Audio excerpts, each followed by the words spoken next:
Just my business card with this. My daughter Maddie, who changed her job after pursuing her dream. Today was supposed to be Maddie's first day at her new job, but she came home after just 5 minutes. When I asked her why, she handed me her business card. On it, in large letters, was written, "High school graduate." I was speechless. Feeling a rage boiling up inside me like a volcano, I lost my temper and immediately grabbed my phone. Fire everyone and demolish the building. The person on the other end of the call froze. I'm Karen Smith, 55 years old. I married my husband when I was 25, but we divorced early, and since then, I've lived with my daughter Maddie. I worked hard so Maddie wouldn't have to struggle, but because of that, we don't have many memories together. Maybe she sensed my feelings, because Maddie decided not to go to college and has been helping me with living expenses since she graduated from high school. Thanks to Maddie, our life became more comfortable, and I couldn't be more grateful to her. With that newfound stability, I was able to secure a full-time job. For a long time, I wanted to earn enough money to support Maddie and at least spend some time with her. That's why I never took a full-time job, instead juggling temp and part-time jobs to make ends meet. But after Maddie graduated from high school and started working full-time, I could also start working as a full-time employee without worries. Though I changed my job several times, now I finally get to work in illustration, a field I've always loved, enriching my life. Just recently, Maddie, learning that I now have a stable income at this company, shyly shared her dream with me. Maddie had kept it a secret but revealed that she wanted to be a designer, inspired by seeing me thrive at work. Of course, I told her I'd support her, and she began job hunting to pursue her dream of becoming a designer. She eventually landed a job at a design company she had longed for. However, it seemed that path was thorny. At her new employee orientation, Maddie faced a tragedy. Mom, I got in. With a beaming smile, Maddie showed me the acceptance notification for her first interview, sent to her phone. Seeing Maddie take her first step toward her dream made me excited and happy too. Today, we'll celebrate. I'll make your favorite dish. Yay. Maddie happily requested her favorite, hamburgers. She planned to start preparing for the next interview right after enjoying her meal. Previously, Maddie had supported me in chasing my dreams, so this time, I was determined to support her. Maddie's dream was to become a fashion designer. She'd always loved clothes and often remade old ones, so I thought her dream was fitting. I even suggested she could aim to be a model, but she was only interested in clothes and had never considered modeling. Her dream was to see cute models wearing her designs. Maddie's face, as she spoke of her dream, was more vibrant than I'd ever seen, lacking her usual mature expression. There was a reason Maddie had once shelved her dream. It was my divorce. That had always weighed heavily on me, but Maddie reassured me not to worry and accepted me as her beloved mother. Thanks to her, she grew up well without becoming cynical. I was so grateful for this miracle that I often prayed in thanks. I wonder what kind of people will be at the interview. Maddie's cheeks flushed as she spoke. However, on the day of the interview, her bright expression was gone. I'm home. Welcome back. How did it go? You were well prepared, and your designs were great, so you must have made a good impression, right? Well, Maddie came back from the interview looking dejected. She began to recount the day's events without meeting my eyes. It seemed her interviewer was a particularly harsh woman who criticized Maddie's designs. Maddie sighed deeply as she recounted the experience.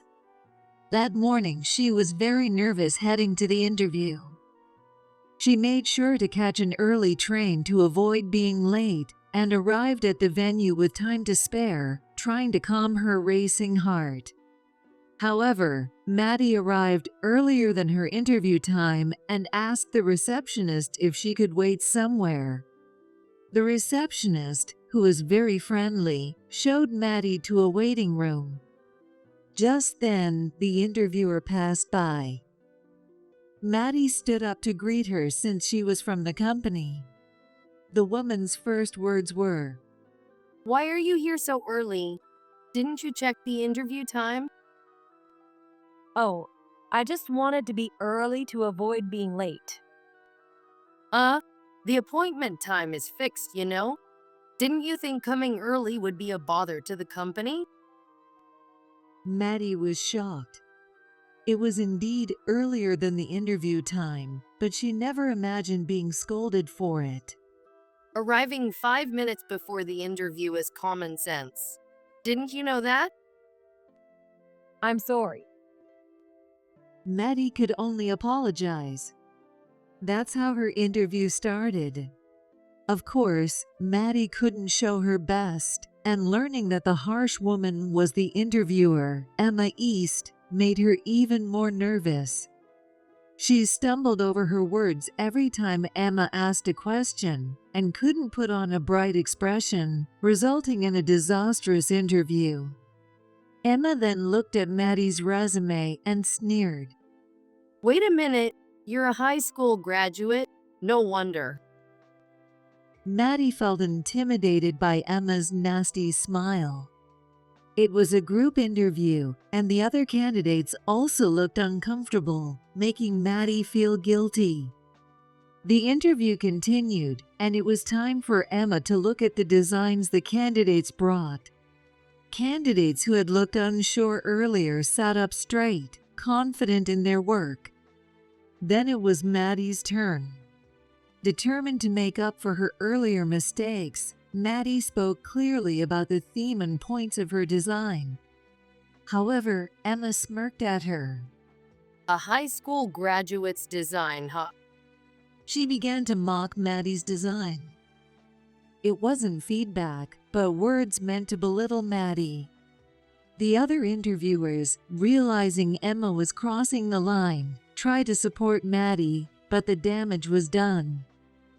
Maddie, who had always believed in her sense of style, began to doubt herself.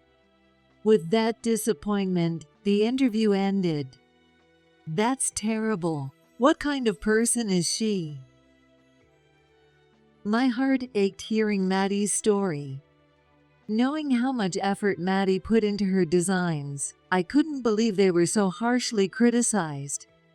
Design is subjective, and Maddie's design and resume would go to the HR department next.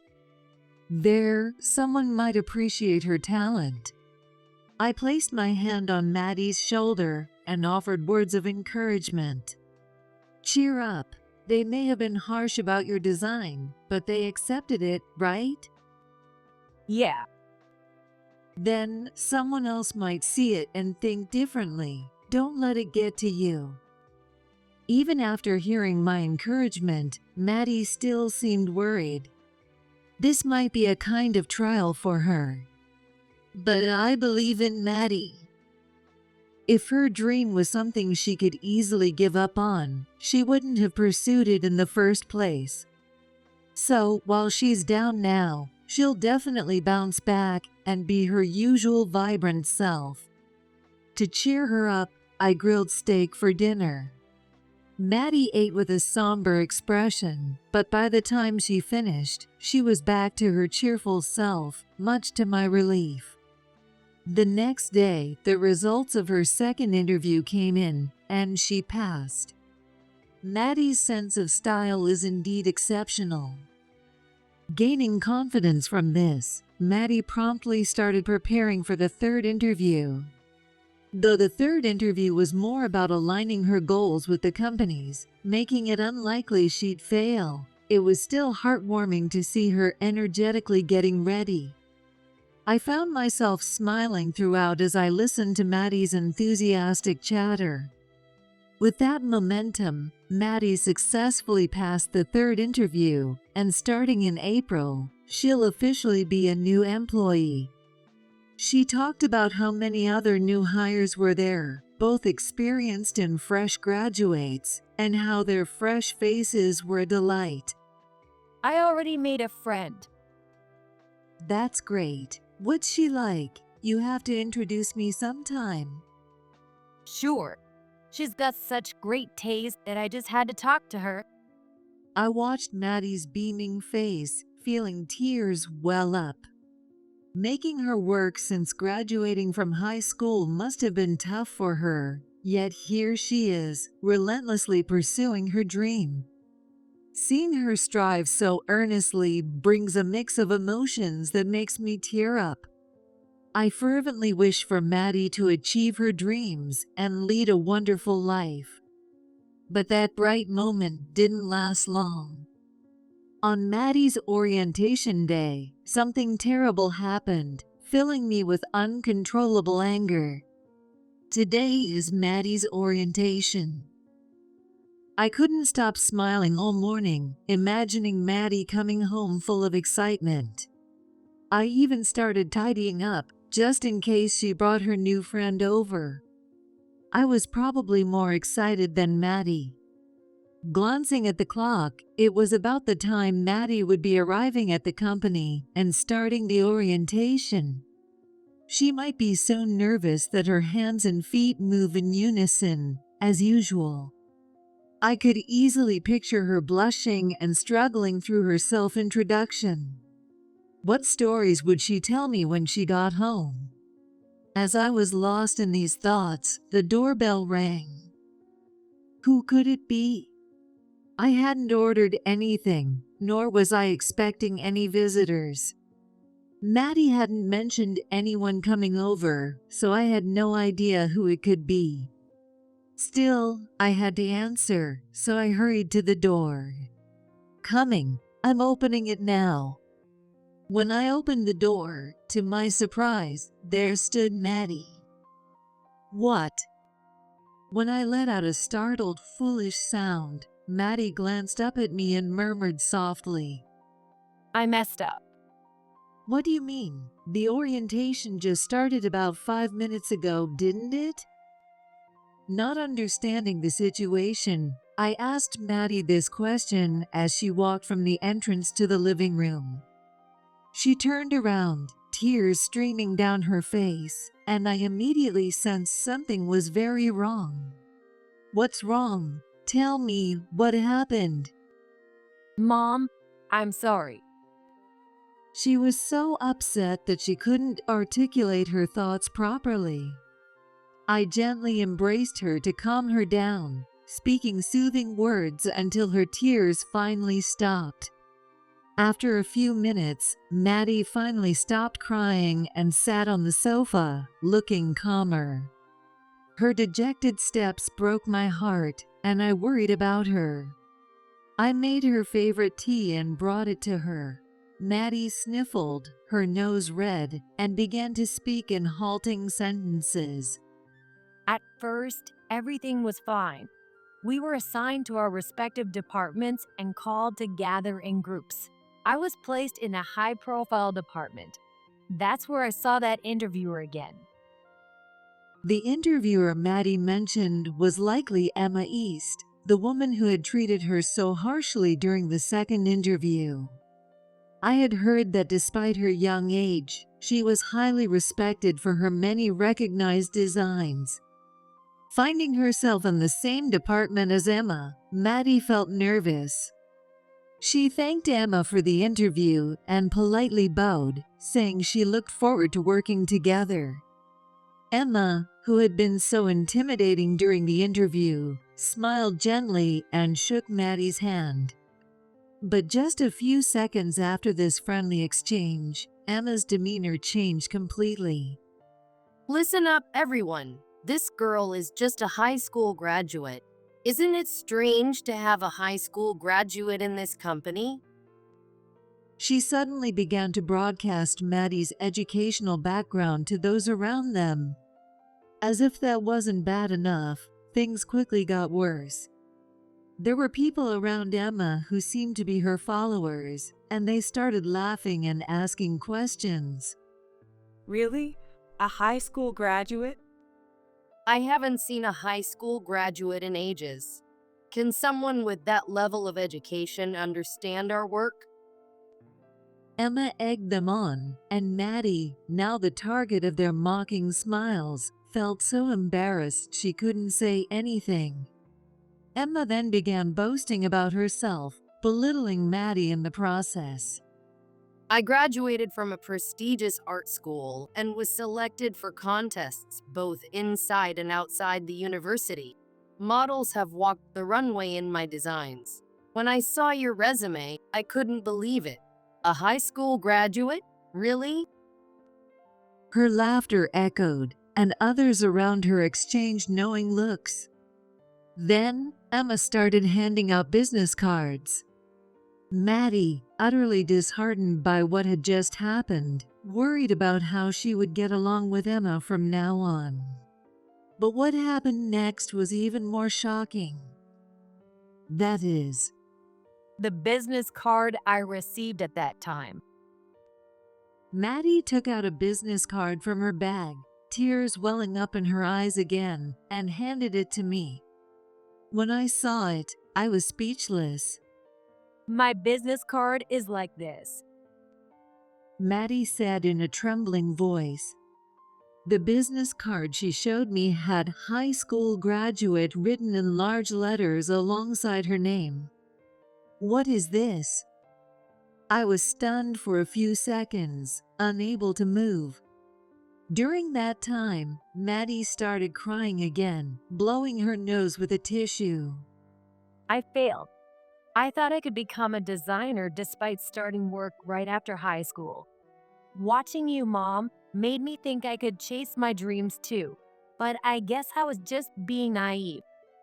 Hearing Maddie's sorrowful voice, I felt a rage boiling up inside me like a volcano ready to erupt. Losing control, I immediately grabbed my phone and made a call. Maddie, unsure of who I was calling, looked at me in confusion. My voice, even to myself, sounded icy and cold. Fire everyone and demolish the building. Maddie was left in shock. And on the other end of the line, I heard panicked voices. This was to be expected since I had just called the vice president of the company where Maddie had attended her orientation. Mom, what are you saying? Maddie, her tears suddenly stopped by my bizarre behavior, asked me in bewilderment. I decided to reveal something I had kept secret from her. I've kept this quiet, but I'm the CEO of the company you joined. What? Maddie's shocked voice echoed through the room. Seeing her bewilderment, I decided to explain my current job in detail. Thanks to Maddie, I was able to secure a full-time position and work in illustration, a job I had always dreamed of. Working as an illustrator was my true calling, something I could do for hours and love every moment of. The illustration work I do is as part of a company, not as a freelancer.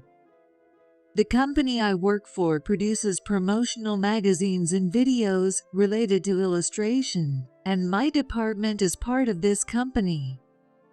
There's a reason I rose to the position of the CEO. The company was originally founded by a friend of mine. A few years ago, my friend decided to step down as the CEO and wanted to become the chairman, as she planned to move abroad. Her dream since art school was to work as a painter overseas, and with the funds now available, it was the perfect opportunity. However, the company had grown significantly and was involved in various fields. So abandoning the CEO position or quitting abruptly was not an option. That's when my friend turned to me. Given my diverse job experiences, including a stint as a secretary, she believed I had the skills to manage the company. Additionally, as a longtime friend, I was trusted not to ruin the company. And so I became the CEO.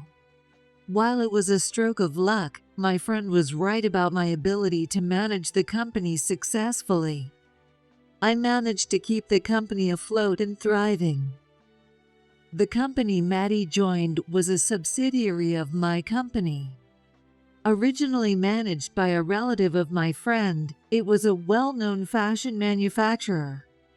However, a few years ago, it fell into financial difficulties and sought help from my friend, leading to its acquisition as a subsidiary. However, at that time, the company was already in a difficult situation, with the old building deteriorating and no funds for repairs. So we decided to demolish the old building and construct a new one, completely overhauling the interior as well. The sales had also drastically declined over the past 5 years, prompting us to believe a complete overhaul was necessary. And we had been planning the demolition with the executives. I never knew you were such an important person, Mom.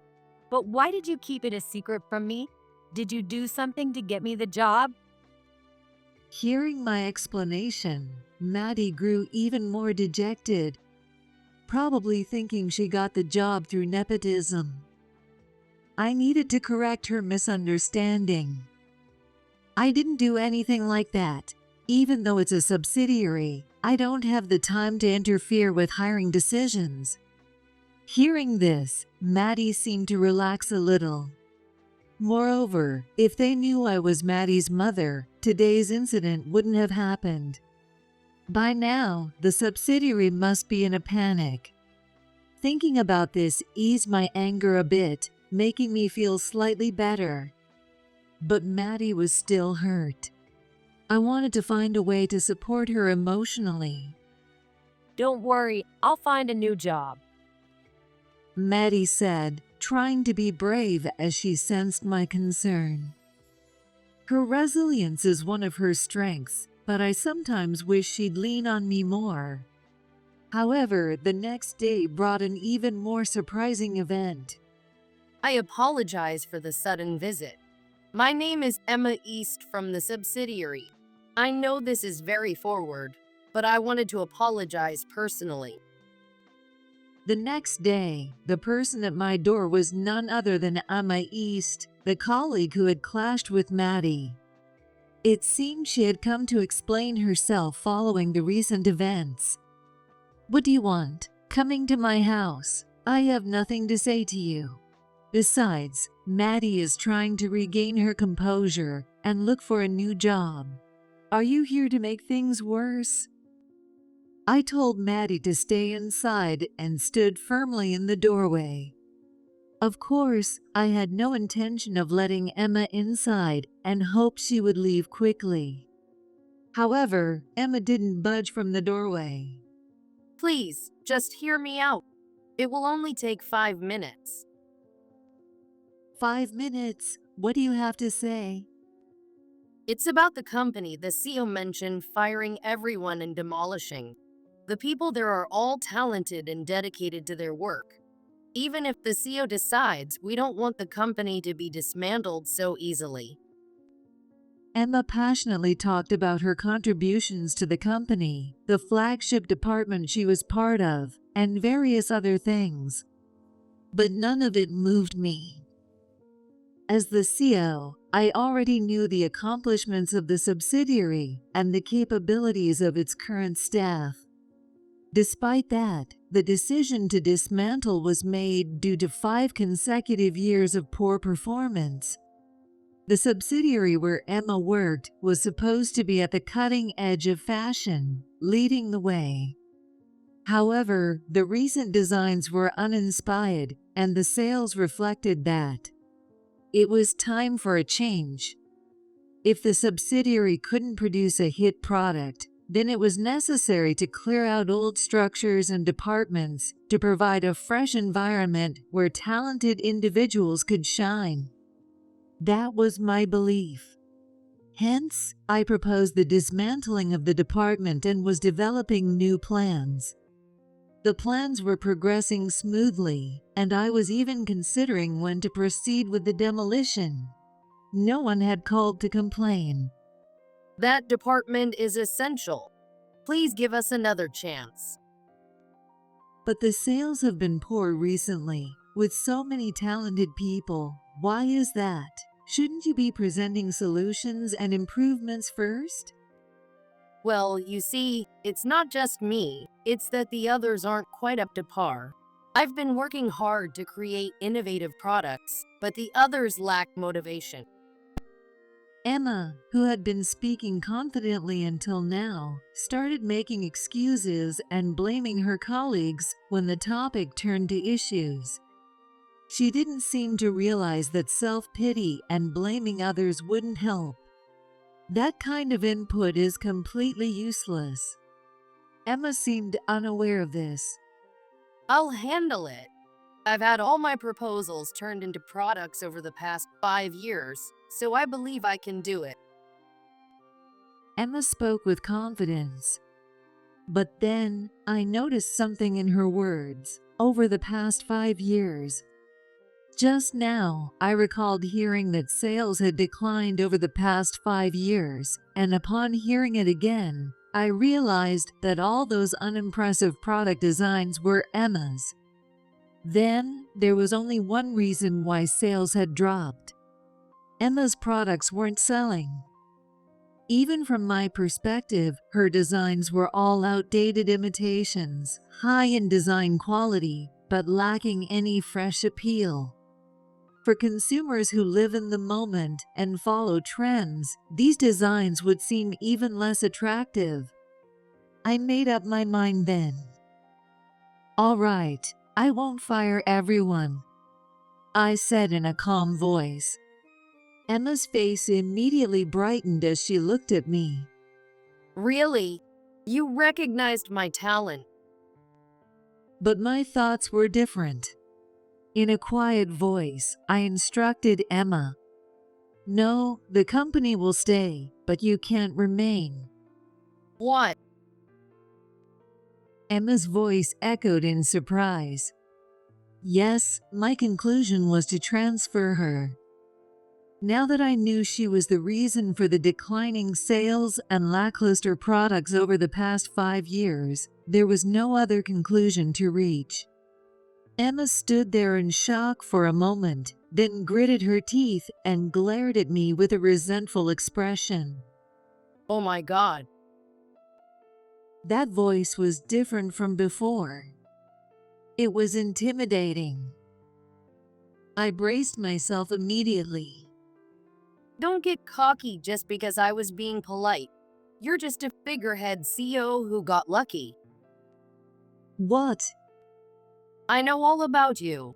You only became the CEO because you happen to know the previous CEO, right?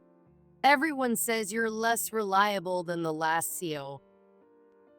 Emma laughed loudly.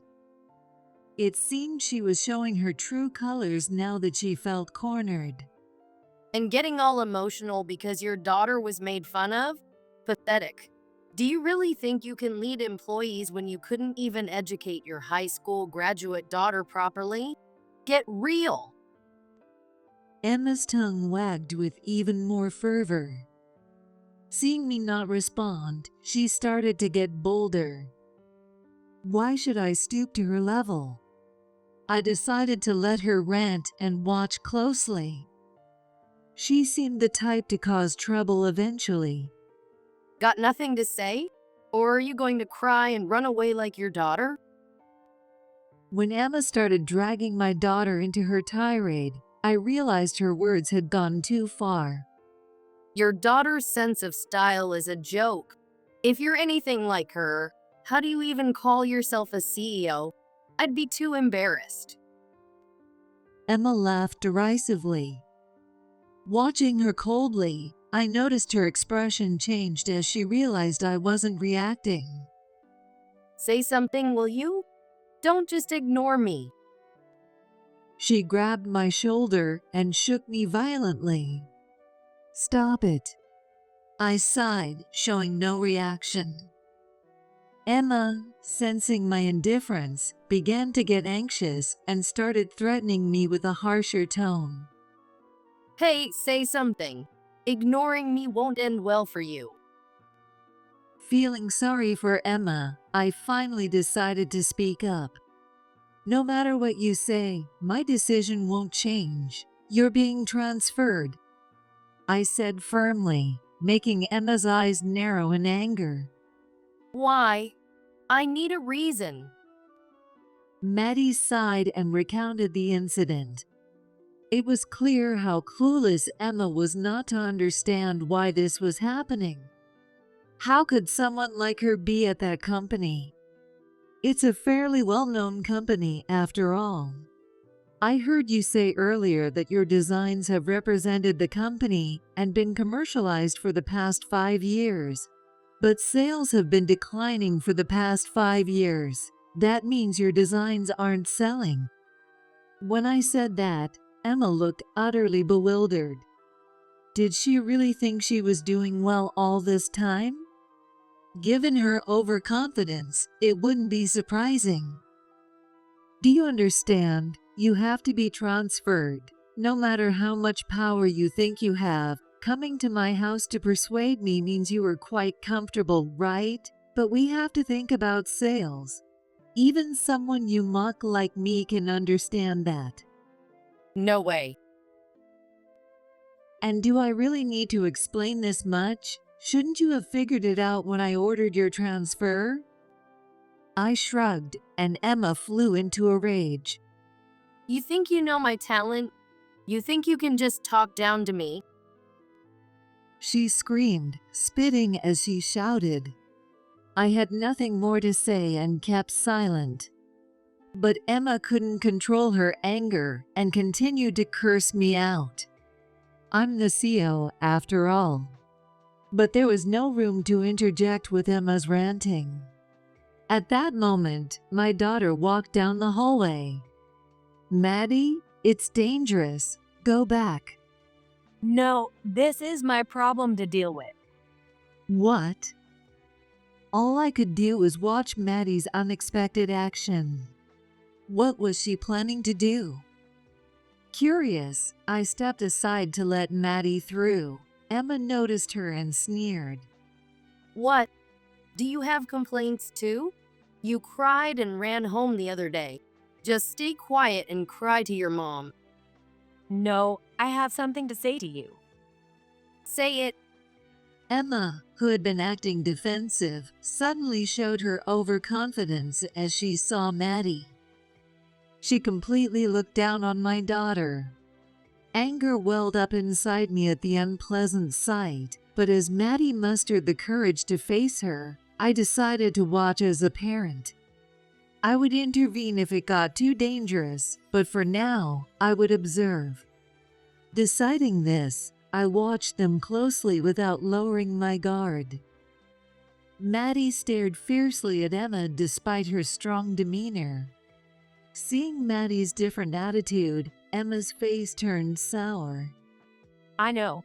I've seen all your products. So what? My products are in the market because they were chosen and commercialized. Then you must know, your products have terrible reviews online. And when I went to the store to check out the products, the staff said they were hard to sell and kept them in the back, pushing other items instead. Do you understand what that means? Maddie's words clearly struck a chord with Emma. Emma's eyebrow twitched, and she frowned slightly upon hearing Maddie. She probably knew about the poor evaluations herself. Even Emma seemed a bit affected by being directly confronted with this fact. What are you trying to say? I'm going to tell you honestly what I thought of your products. Emma swallowed hard at Maddie's words. After a few seconds of silence, Maddie finally said, I thought they were outdated. Emma's expression showed shock. I agreed with Maddie's blunt assessment. Even I, with no knowledge of design, could see it. Emma stood there in a daze for a while, but eventually left quietly when asked to leave. The entrance hall was left with a calm after a storm. You really told her off. Are you feeling better? I asked Maddie, who was standing beside me. She smiled shyly and shook her head.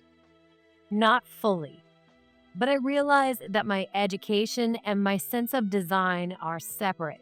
Emma went to a prestigious art school and had an impressive academic background, but her experience didn't reflect in her designs. I couldn't help but laugh at Maddie's insight. Indeed, no matter how much Emma boasted about her education, if she couldn't leverage it in her designs, her career as a designer was in jeopardy. Maddie had understood this early on and decided how to move forward. I was determined to support Maddie wholeheartedly. Afterward, I informed the executives about the situation and ordered Emma's transfer through the HR department. Though Emma resisted, it was out of my hands now. I reassigned her to a store staff position, hoping she could start anew. However, feeling humiliated, Emma resigned without working a single day in the new role. Then, another blow struck Emma.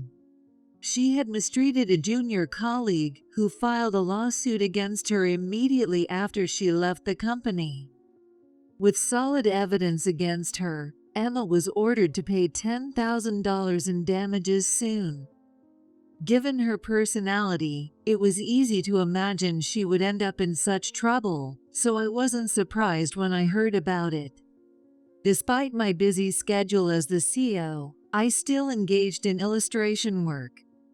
Although my opportunities to design had significantly decreased due to my CEO duties, I still considered myself active in the field. I kept up with the latest trends, continuously learning and honing my skills. Maddie recovered from her terrible experience and found a company that truly appreciated her designs. She now works as a designer, involved in various projects.